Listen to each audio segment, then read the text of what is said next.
John, it doesn't seem like 5 minutes ago we were talking about playing the next 20 odd games in 70 days, and here we are about to play the last one. Yes, and it can't come quick enough for me, I have to say. It's been a very difficult 2 months. The last 70 days it's been very hectic. Fitting in matches and training sessions and recovery sessions and everything else. And constantly eating.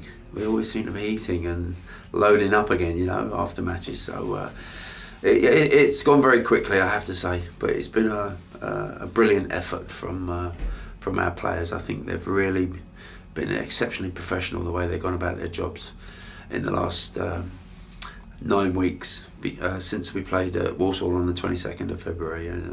We've had these 21 matches, and we've managed to get ourselves through it. We've just got one more to go to get across that line, get that one finished, and then the season is over.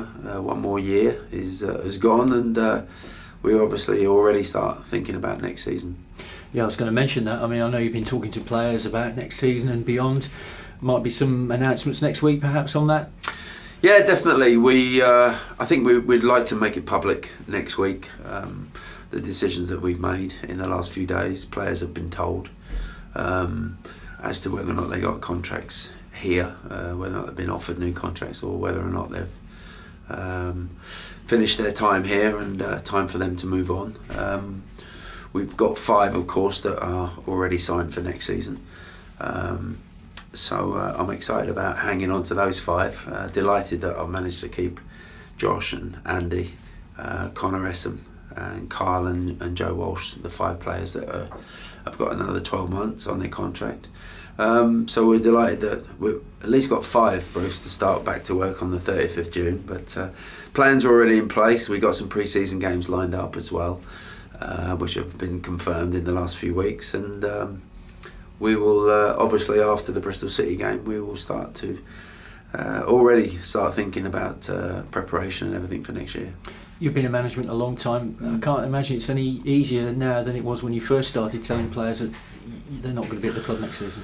No, it's a horrible part of the job, and losing is extremely difficult to, even now, to get used to on a Saturday night after you've lost a match. That is by far the worst feeling ever that I've ever experienced.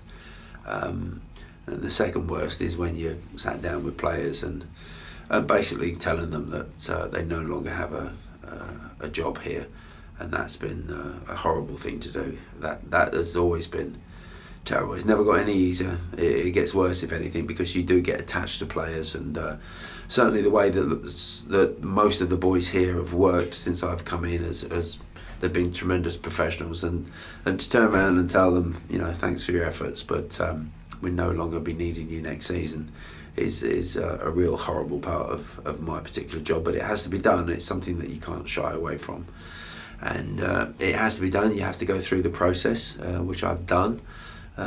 So it wasn't a particularly nice day for me yesterday to sit down with 1 or 2 to tell them that they won't be here next year. And you just hope, I always hope, that they can find themselves something else to go and do, find another club to go and where they can go and play their football, because they've been brilliant for us here, and I always hope that they can go somewhere else, and I'd love them to go somewhere better, and basically shove my words back down my throat.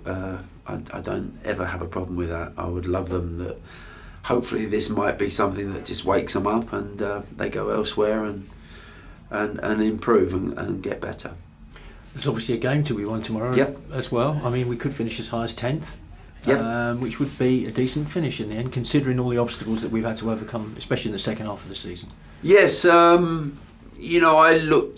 looking at some of my notes actually in my diary the other day, going back about a month ago, and we were on 46 points, and we stayed on 46 points for 6 matches, which was an embarrassment to myself. It was an awful period for me, and we couldn't even find a draw, and we had 6 consecutive defeats. I kind of know what Alan Pardew's going through at the moment. and we sat on that 46 points for such a long time. And I was looking at it and looking below us in the league at that particular time.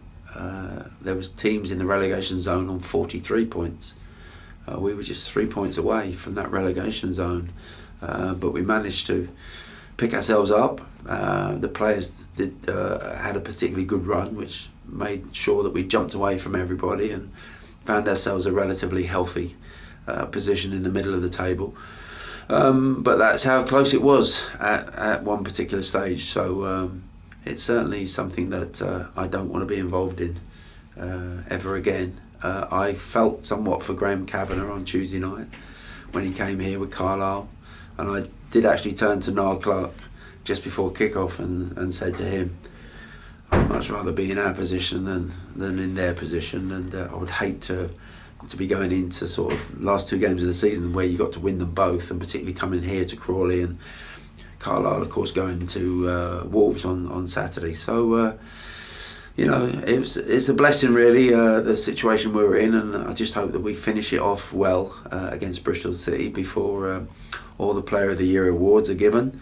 I hope that the fans will stay behind after the game tomorrow and applaud the boys in the red shirts for a really hard working season, a season of a few ups and downs, a change of management, which is never easy for players to get used to. And I'm sure the awards that are handed out tomorrow night will include one or two of our central defenders, one or two of our midfield players, and hopefully a couple of strikers. So I hope everybody gets an award tomorrow night.